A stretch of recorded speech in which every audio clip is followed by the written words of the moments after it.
Prezzi pazzi in Veneto, è il balzo del caro vita, fino a 8 euro per un chilo di pane. Sono le ripercussioni sul territorio veneto della guerra in Ucraina, ma non solo. I consumatori, le associazioni dei consumatori infatti vanno all'attacco e chiedono di indagare sulle speculazioni e parlano di un rischio di crescita dell'inflazione pari all'8%.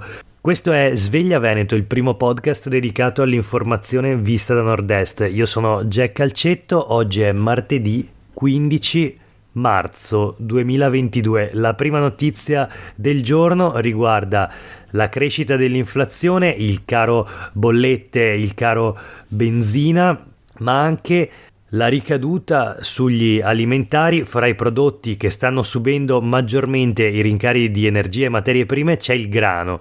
A Venezia per un chilo di pane si spendono anche 8,5 euro. La notizia sul Corriere del Veneto di oggi. Il prezzo medio del pane in regione è attorno ai 5 euro, lo rivela una ricerca condotta da Assoutenti, che elabora gli ultimi dati forniti dal Ministero dello Sviluppo Economico. Venezia è il terzo luogo tra le città più care dopo Ferrara e Forlì a livello nazionale. Per fare un confronto, a Napoli la stessa quantità di pane costa 2 euro. Poi ci sono una serie di altri dati. I costi energetici hanno subito un aumento di oltre il 20%, Vicenza è in testa. A gennaio il costo della vita in Veneto è aumentato del 5,2%, quindi questo è il valore dell'inflazione su base mensile. A Treviso si registrano gli aumenti maggiori. Come dicevo, l'ipotesi di Confesercenti è di una stima per il 2022 di un'inflazione che potrebbe arrivare a addirittura l'8%. La presidente regionale di Confesercenti, Cristina Giussani, dice: il conflitto è in primo luogo una tragedia umanitaria che si sta però trasformando sempre di più in una catastrofe economica.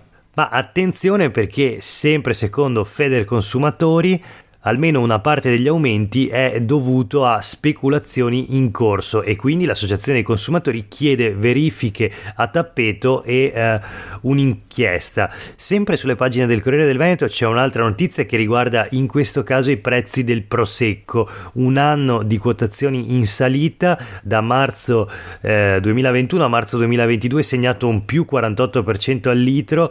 Il prezzo cresce da 1,55 euro a 2,30 euro addirittura, che potrebbero diventare anche 2,50 euro nel marzo di quest'anno.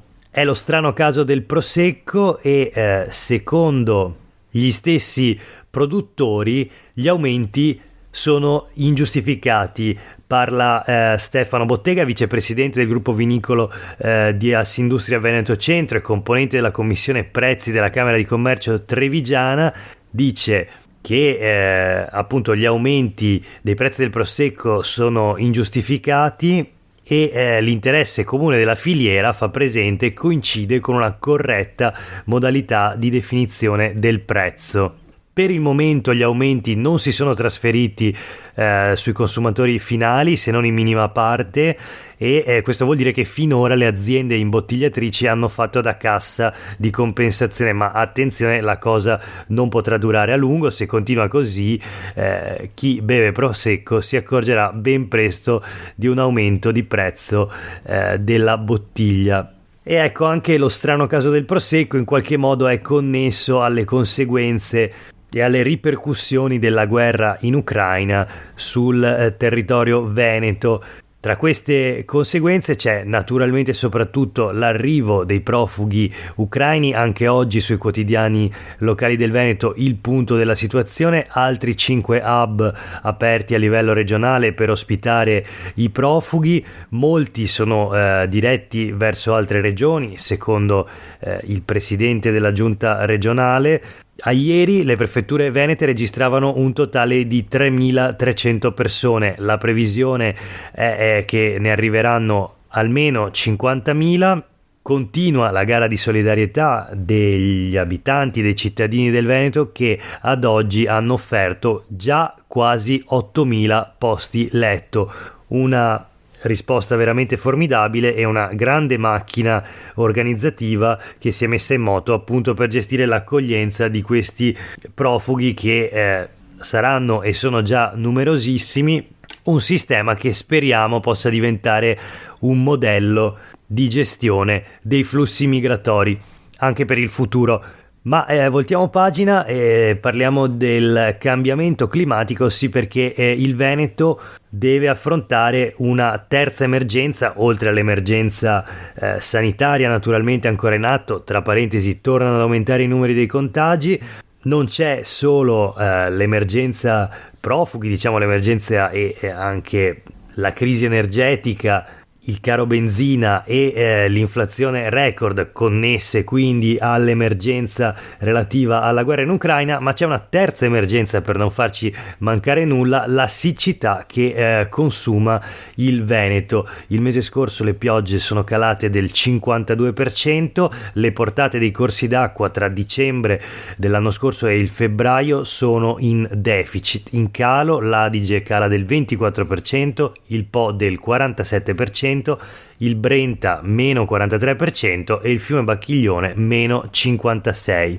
Le due autorità di bacino della regione, Po e Alpi Orientali, hanno decretato lo stato di severità idrica bassa.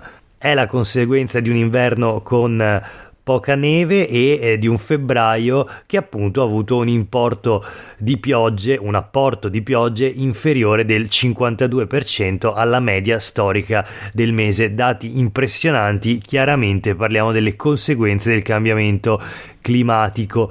Voltiamo pagina, una notizia dalle pagine dei quotidiani del gruppo Gedi di oggi: la CGIL nella giornata contro la violenza ai danni degli operatori sanitari chiede presidi di polizia appunto contro la violenza sugli operatori sanitari per garantirne la sicurezza. Presidi di polizia quindi all'interno delle strutture sanitarie, è questa la richiesta della CGIL per fronteggiare quello che viene definito un preoccupante susseguirsi di episodi di minacce che in alcuni casi possono sfociare in vere e proprie aggressioni all'interno di ospedali e strutture sanitarie.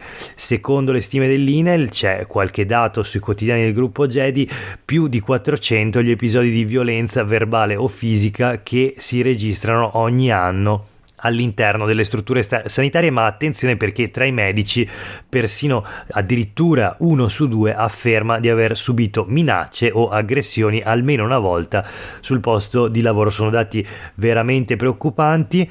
E quindi la richiesta del sindacalista Ivan Bernini, segretario generale della funzione pubblica, di una maggiore presenza, un maggior presidio delle forze dell'ordine all'interno delle strutture. Una richiesta rivolta ovviamente a prefetture e questure per chiedere quindi una presenza continua tutto il giorno e tutti i giorni, un presidio H24 insomma delle forze di polizia.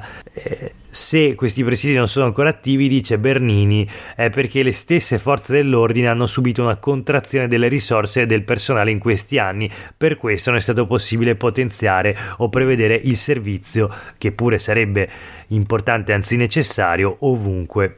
Bernini sottolinea che è persino assurdo arrivare a dover proteggere del personale come quello sanitario che per lavoro aiuta i cittadini, ma soprattutto di fronte a tempi come questi è necessario mettere in condizione chi aiuta gli altri di potersi sentire sicuro nell'esercizio del servizio. E quindi non c'è alternativa al presidio delle forze dell'ordine all'interno di tutte le strutture sanitarie. Passiamo a un'altra notizia, si parla di politica e di politica energetica, in particolare in discussione in regione l'ipotesi di nuovi limiti ai pannelli fotovoltaici. È la questione del fotovoltaico a terra, e cioè i pannelli nelle aree agricole. L'ipotesi è quella che le aree agricole di pregio siano senza pannelli solari, cioè sia impossibile installare pannelli solari funzionari in questo tipo di aree. Andrà in discussione la norma proposta da un leghista, da un esponente della Lega, appunto sul fotovoltaico. C'è l'idea quindi di dettagliare, andare a definire quali sono queste zone idonee, appunto, e quali invece no all'installazione di pannelli fotovoltaici.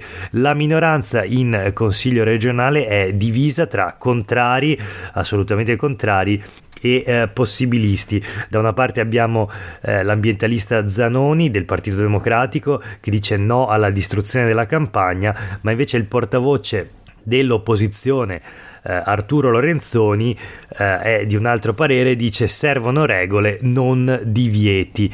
Questa notizia sul Gazzettino di oggi, dove si trova un'altra notizia anche che riguarda sempre il portavoce dell'opposizione in Consiglio regionale Arturo Lorenzoni. Il titolo è molto chiaro: il portavoce del centro-sinistra a Padova non appoggia Giordani. Infatti Lorenzoni ha annunciato che sosterrà Francesca Gislon, una terza candidata alle elezioni amministrative. Una notizia che chiaramente farà discutere. La giornalista Alda Vanzana, che firma il pezzo, apre così: tutti in imbarazzo tranne lui, l'Arturo che nel 2020 sfidò Luca e rimediò un misero 15,72%. E ancora sottolinea la giornalista come Giordani la prossima primavera, Sergio Giordani, sindaco attuale di Padova, sarà nuovamente ricandidato, e a sostenerlo ci sarà, almeno sulla carta e a meno di improvvisi veti, tutta l'opposizione presente a Palazzo Ferrofini, cioè in regione, dal PD al Movimento 5 Stelle, e nell'alleanza ci sarà anche Coalizione Civica, che in regione è rappresentata dal gruppo del Veneto Che Vogliamo.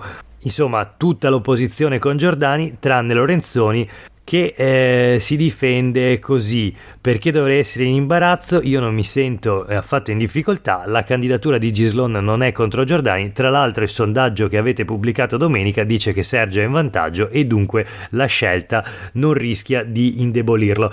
Il riferimento è a un sondaggio, il primo pubblicato sulle elezioni amministrative che si terranno in primavera a Padova, un sondaggio che vede l'attuale sindaco Sergio Giordani in vantaggio, con una percentuale che si aggira attorno al 60%, molto più basso, tra il 30 e il 40%, lo sfidante di centrodestra, sostanzialmente inesistenti, quindi con percentuali attorno all'1%, gli altri candidati.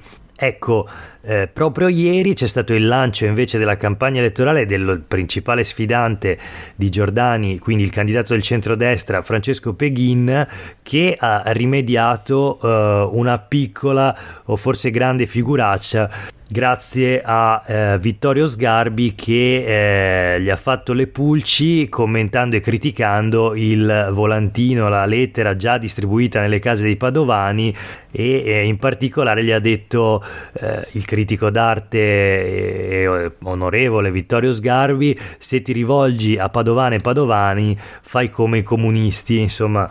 E poi gli ha dato tutta una serie di altri suggerimenti, gli ha fatto tutta una serie di altre critiche su quella che è la sua comunicazione elettorale. Per il momento vedremo se Peghin ascolterà Sgarbi, ma intanto voltiamo pagina. Le ultime due notizie flash per oggi, tutte e due dalle pagine del Gazzettino. La prima riguarda un giovane tunisino che ha ottenuto la protezione internazionale dal Tribunale di Venezia dopo essere stato in carcere in quanto spacciatore, insomma una vicenda segnata dalla droga, un accoltellamento, appunto poi il carcere, ma poi la svolta quando dopo 2 condanne è arrivato un verdetto del Tribunale appunto di Venezia, che ha riconosciuto come il giovane fosse vittima della tratta di esseri umani, e quindi appunto il tribunale ha deciso per una protezione internazionale, per riconoscergli lo status di rifugiato ora che si è allontanato dall'ambiente criminale.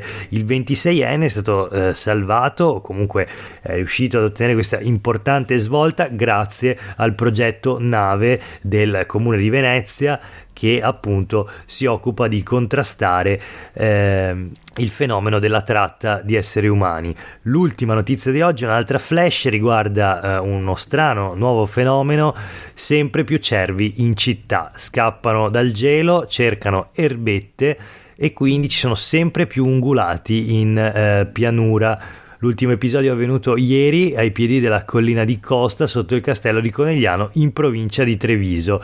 Il monitoraggio di Veneto Agricoltura certifica che i cervi si stanno spostando fino a 10 km dal Cansiglio. In caso di incontro, evitare il contatto diretto e i rumori improvvisi, va chiamata la polizia provinciale.